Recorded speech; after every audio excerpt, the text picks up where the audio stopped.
नमस्कार दोस्तों, बहुत बहुत स्वागत है अंकु एजुकेशन सेंटर में। दोस्तों चलिए आज हम लोग इस वीडियो में किसी भी हाइड्रोलिक सिस्टम का एक्चुअल हाइड्रोलिक सर्किट डायग्राम या आप बोल सकते हो फ्लो चार्ट या सिंपल हाइड्रोलिक सर्किट डायग्राम कैसे होता है उसको जानेंगे। मतलब देखेंगे कि एक हाइड्रोलिक सिस्टम को चलाने के लिए मिनिमम कौन कौन से पार्ट्स का होना बहुत ज़रूरी है ताकि आपका एक हाइड्रोलिक सिस्टम पूरा तैयार हो सके और आपका सिस्टम वर्क कर सके। तो चलिए आप वीडियो में बने रहिए, वीडियो को स्किप मत करिएगा दोस्तों, ठीक है। मैं डायरेक्ट टॉपिक पे आता हूँ। तो दोस्तों आज का डेट में एक्चुअली क्या होता है कि किसी भी हाइड्रोलिक सर्किट डायग्राम को जानने के लिए सबसे पहले उसका सिंबल को जानना बहुत ज़रूरी होता है, क्योंकि हाइड्रोलिक सर्किट डायग्राम में जितने भी पार्ट्स लगे होते हैं वो डायग्राम में सिंबल के थ्रू ही दर्शाया जाता है, उसको दिखाया जाता है। तो मैं एक सिंपल हाइड्रोलिक सर्किट डायग्राम लूँगा और उसमें बताऊंगा कि कौन कौन से पार्ट्स का होना ज़रूरी है और कौन पार्ट्स का क्या नाम है, और साथ में मैं ये भी बताऊंगा कि जितने भी पार्ट्स लगे हैं उन सब का एक्चुअल काम क्या है, फंक्शन क्या है। ये सारा चीज़ मैं आपको आज इस वीडियो में क्लियर करूँगा। तो देखिए ये एक सिंपल हाइड्रोलिक सर्किट डायग्राम है, ठीक है, जिसका आप हाइड्रोलिक फ्लो चार्ट भी बोल सकते हो। तो हाइड्रोलिक सर्किट डायग्राम में दोस्तों नीचे से लेके ऊपर तक हम लोग उसको देखेंगे और डायग्राम में भी नीचे से लेके ऊपर तक ही उसको पढ़ा जाता है ताकि आपका जो एक्चुअल हाइड्रोलिक पावर पैक या सिस्टम होता है उसको आप बढ़िया से रीड कर सको। तो देखिए ये जो सबसे नीचे आपको दिख रहा है इसको ऑयल टैंक बोला जाता है, ठीक है। यहाँ ऑयल स्टोर रहता है, ठीक है, और इसी ऑयल को ये पंप जो है सक्शन करके सिस्टम में भेजता है, इसको पंप बोला जाता है। और ये जो लेफ़्ट साइड में आपको दिख रहा है ये सिंबल प्रेशर रिलीफ वाल्व का है। ये प्रेशर रिलीफ वाल्व सिस्टम के प्रेशर को कंट्रोल करता है। ये सारा चीज़ मैं आगे आपको बताऊंगा। उसके बाद देखिए ये जो आपको दिख रहा है इसको बोला जाता है डायरेक्शन कंट्रोल वाल्व, ठीक है। ये डायरेक्शन को कंट्रोल करता है कि एक्चुएटर को कैसे हमको चलाना है, फॉरवर्ड या रिवर्स।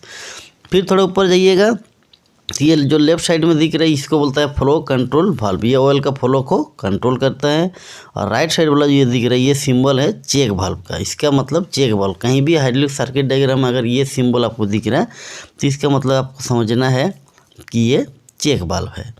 और टॉप में जो है इसको बोला जाता है एक्चुएटर, जिसको हम लोग सिंपल हाइड्रोलिक लैंग्वेज में बोलते हैं सिलेंडर, हाइड्रोलिक सिलेंडर, ठीक है। अब नीचे अगर हम आते हैं तो नीचे में देखिए ये राइट साइड में एक दिख रहा है आपको, इसको बोला जाता है फिल्टर, ठीक है। ये हाइड्रोलिक ऑयल को फिल्टर करता है। और जितना भी स्ट्रेट लाइन दिख रहा है आपको उसका मतलब होता है ये पाइपलाइन को दिखाया रहा है, ठीक है। और जहाँ भी आपको हाइड्रोलिक सर्किट डायग्राम में डॉटेड लाइन दिखेगा उसका मतलब है कि वो ऑयल का लाइन को दिखा रहा है जो कि किसी भी सिस्टम में हाइड्रोलिक ऑयल को मतलब दिखा रहा है, ठीक है। तो अब हम लोग ये जो सिंपल हाइड्रोलिक सर्किट डायग्राम देख लिए हैं कि किसी भी हाइड्रोलिक सर्किट डायग्राम में ये सारा पार्ट्स का होना ज़रूरी है, तभी आपका हाइड्रोलिक सिस्टम पूरा तैयार होगा और आपका जो भी फंक्शन होगा वो कंप्लीट होगा, ठीक है। इसमें से अगर हम लोग किसी एक चीज़ को भी हटा देंगे तो आपका हाइड्रोलिक सिस्टम जो है वो तैयार नहीं होगा और आपका जो भी एक्चुअल वर्क चाहिए, एडवांटेज चाहिए, वो आपको नहीं मिल पाएगा। अब हम लोग इन सब का फंक्शन देखेंगे कि जितने भी पार्ट्स लगे होते हैं इन सब का एक्चुअल काम क्या है वो अब हम लोग देखेंगे। तो सबसे पहले हम लोग आते हैं ऑयल टैंक, जिसको हम लोग रिजर्वर भी बोलते हैं। ये जो ऑयल टैंक होता है दोस्तों इसमें एक्चुअली हाइड्रोलिक ऑयल को स्टोर करके रखा जाता है। यहीं पे पूरा सिस्टम का ऑयल स्टोर रहता है और इसी ऑयल को क्या करता है कि पंप सक्शन करके पाइपलाइन के थ्रू सिस्टम में भेजता है। और जब हमारा पूरा वर्क जो करना रहता है वो कंप्लीट हो जाता है एक्चुएटर में, सिलेंडर में, उसके बाद यही ऑयल क्या होता है कि टैंक में रिटर्न आ जाता है। और रिटर्न आने के बाद जो ऑयल स्टोर होता है उसी ऑयल को फिर पंप सक्शन करके सिस्टम में भेजता है। तो ये जो ऑयल टैंक या ऑयल रिजर्वर है ये होना बहुत ज़रूरी है, नहीं तो ऑयल को हम स्टोर नहीं कर पाएंगे। और ऑयल अगर स्टोर नहीं होगा तो मेरा सिस्टम रन नहीं करेगा, मतलब पंप ऑयल को सक्शन नहीं कर पाएगा। तो इसलिए ऑयल टैंक या रिजर्वर एक बहुत इंपॉर्टेंट पार्ट है किसी भी हाइड्रोलिक सिस्टम का, ठीक है। इसी को हम लोग पावर पैक भी बोलते हैं। उसके बाद आते हैं हम लोग फिल्टर पे। ये फिल्टर का एक्चुअल काम क्या है कि जो भी ऑयल पंप सक्शन करके सिस्टम में भेजता है तो वो ऑयल पहले फिल्टर होता है, उसके बाद पंप में आता है। मतलब कि अगर ऑयल में कोई डेब्रिस पार्टिकल कॉन्टामिनेशन रहेगा वो पंप में ना जाए, उसके लिए पंप से पहले एक फिल्टर को हम लोग लगाते हैं, ठीक है। या तो आप इसको ऐसा भी बोल सकते हो कि ये जो फिल्टर होता है ये आपका ऑयल का रिटर्न लाइन में भी लगा रहता है। ऑयल का रिटर्न लाइन में लगा रहने का मतलब होता है कि ऑयल जब सिस्टम से रिटर्न आता है तब वो फिल्टर होता है, उसके बाद पावर पैक में चला जाता है और वही ऑयल को फिर पंप सक्शन करता है। तो ये फिल्टर का जो लेआउट होता है या फिल्टर का जो लोकेशन होता है कि सक्शन में रखना चाहिए कि रिटर्न में रखना चाहिए या प्रेशर लाइन में, ये मैं आगे एक वीडियो में आपको बताऊंगा, ठीक है। तो फिल्टर का जनरली जो काम होता है वो होता है कि ऑयल को फिल्टर करके पंप तक देना है, ठीक है।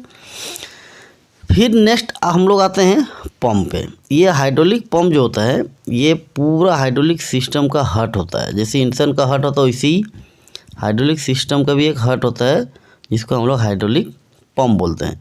इसका मेन काम क्या होता है कि जो ऑयल रहता है उसका मतलब जो फ्लो होता है उसको क्रिएट करता है अंडर प्रेशर।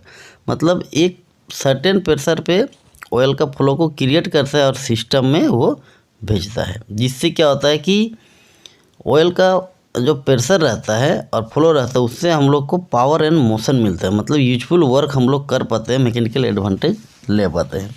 तो अगर पंप नहीं होगा तो एक हाइड्रोलिक सिस्टम जो है उसमें आप मतलब 0% भी वर्क नहीं कर पाओगे, ठीक है। तो इसीलिए हाइड्रोलिक पंप को हाइड्रोलिक सिस्टम का हार्ट कहा जाता है, ठीक। उसके बाद आते हैं हम लोग जितने भी वाल्व्स लगे हैं, जैसे आपका pressure relief valve, direction control valve, flow control valve, check valve, ये जितने भी वाल्व लगे होते हैं पूरा वाल्व को हम लोग फ्लूइड कंट्रोलिंग एलिमेंट बोलते हैं या कंट्रोल यूनिट बोलते हैं। मतलब ये सारा वाल्व मिलके पूरा सिस्टम को कंट्रोल करते हैं, इसलिए सबको हम लोग कंट्रोल यूनिट बोलते हैं। तो ये जितने भी वाल्व्स होते हैं, ठीक है, ये अलग अलग पार्टिकुलर लोकेशन में लगे होते हैं, सबका पार्टिकुलर फंक्शन भी होता है। जैसे डायरेक्शन कंट्रोल वाल्व का काम अलग होता है, फ्लो कंट्रोल वाल्व का काम अलग होता है, प्रेशर रिलीफ वाल्व का काम अलग होता है, ठीक है, चेक वाल्व का काम अलग होता है। तो ये जितने भी है सबका अलग अलग एक लोकेशन होता है, उस लोकेशन पर ही सबको फिट किया जाता है, लगाया जाता है, ठीक है। और ये क्या करता है कि ऑयल का जो फ्लो रहता है, प्रेशर रहता है या डायरेक्शन रहता है, सबको अलग अलग वाल्व क्या करता है, सबको कंट्रोल करता है। और उसी कंट्रोल होने के मतलब बावजूद जो हम लोग को सिस्टम में कितना स्पीड से काम करना चाहिए, कितना हमको उसमें एडवांटेज लेना चाहिए, कितना काम होना चाहिए, ये सारा चीज़ ये वाल्व पर ही कंट्रोल होता है, ठीक है। तो इसीलिए सबको कंट्रोल यूनिट कहते हैं। जो हम लोग का हाइड्रोलिक सिलेंडर होता है वो हाइड्रोलिक सिलेंडर का जो स्पीड होता है या कितना उस पर हमको लोड चाहिए, ये सारा कंट्रोल जितने भी कंट्रोल यूनिट होते हैं, वाल्व होते हैं, ये कंप्लीट करते हैं, ठीक है। फिर उसके बाद आते हैं, चलिए हम लोग डायरेक्टली एक्चुएटर पे, जिसको हम लोग हाइड्रोलिक सिलेंडर भी बोलते हैं, ठीक है। तो ये जो एक्चुएटर होता है दोस्तों, इस एक्चुएटर को फ्लूइड पावर यूटिलाइजेशन एलिमेंट कहते हैं। मतलब जो हम लोग का फ्लूइड होता है, ऑयल होता है, उसका जो पावर होता है, जो पंप प्रेशराइज करके भेजता है, उसका यूटिलाइज होता है कहाँ पे, एक्चुएटर में, हाइड्रोलिक सिलेंडर में। वहीं पे जाके हम लोग मैकेनिकल एडवांटेज ले पाते हैं, ठीक है। तो ये जितने भी एक्चुएटर होते हैं ये जनरली दो टाइप के होते हैं, या तो रोटरी होता है या तो लीनियर होता है। जो लीनियर एक्चुएटर होता है उसको हम लोग हाइड्रोलिक सिलेंडर बोलते हैं, और जो रोटरी एक्चुएटर होता है उसको हाइड्रोलिक मोटर बोलते हैं, ठीक है। तो ये जो प्रेशराइज ऑयल्स होता है, ये प्रेशराइज ऑयल एक्चुएटर एलिमेंट पर ही जाके काम करता है, और जो अपना पावर रहता है, ठीक है, उसको वो एक्चुएटर में ट्रांसफ़र करता है, जिससे हम लोग को मैकेनिकल वर्क या यूजफुल वर्क भी आप बोल सकते हो, या बोल सकते हो कि मैकेनिकल एडवांटेज हमको मिलता है, ठीक है। तो ये एक्चुएटर अगर नहीं होगा तो आप कोई भी टाइप का जो मैकेनिकल वर्क होता है आप उसको हाइड्रोलिक सिस्टम में नहीं कर सकते। तो एक्चुएटर का होना बहुत ही ज़रूरी है। उसके बाद आते हैं दोस्तों हम लोग पाइपलाइंस पे। ठीक है, चलिए मैं थोड़ा सा पाइपलाइंस के बारे में भी बता देता हूँ। जितना भी स्ट्रेट लाइन है, जैसे मैं पहले भी बताया था, ये सबको पाइपलाइन के रूप में दर्शाया जाता है, किसी भी हाइड्रोलिक सिस्टम में दिखाया जाता है। तो जितने भी पाइपलाइंस होते हैं इसको हम बोल सकते हैं फ्लूइड कंडक्टिंग एलिमेंट, मतलब जो फ्लूइड होता है, ऑयल होता है, उसको कंडक्ट करते हैं, एक जगह से दूसरे जगह वो भेजते हैं, इसीलिए इसको फ्लूइड कंडक्टिंग एलिमेंट भी हम लोग कहते हैं। ठीक है, तो ये जितने भी फ्लूइड कंडक्टिंग एलिमेंट होता है, पाइपलाइंस होते हैं, इसका मेन जो काम होता है कि एक जगह से दूसरे जगह जो ऑयल का फ्लो है उसको पहुंचाना है। ठीक है, पाइप के थ्रू। ठीक है, इसका जो एफिशिएंसी होता है इस सब का, ये बहुत ही बढ़िया रहता है और बहुत बढ़िया वाला एफिशिएंसी वाला पाइप भी हमको लेना रहता है, नहीं तो वो पाइप लीकेज ये फट सकता है। ये देखिए जनरली जो पाइपलाइंस होते हैं ये दो मतलब टाइप के होते हैं। दो टाइप बोले जाते हैं, दो पाइप होता है। एक जिसमें प्रेशर ऑयल जाता है, उसमें हाई प्रेशराइज ऑयल हम उसको बोल सकते हैं, जो पंप से लेके एक्चुएटर तक पहुंचाएगा। फिर एक्चुएटर से जो रिटर्न टैंक में लेके आता है ऑयल को, उसको बोला जाता है लो प्रेशर ऑयल लाइन, उसको हम लोग रिटर्न लाइन बोलते हैं।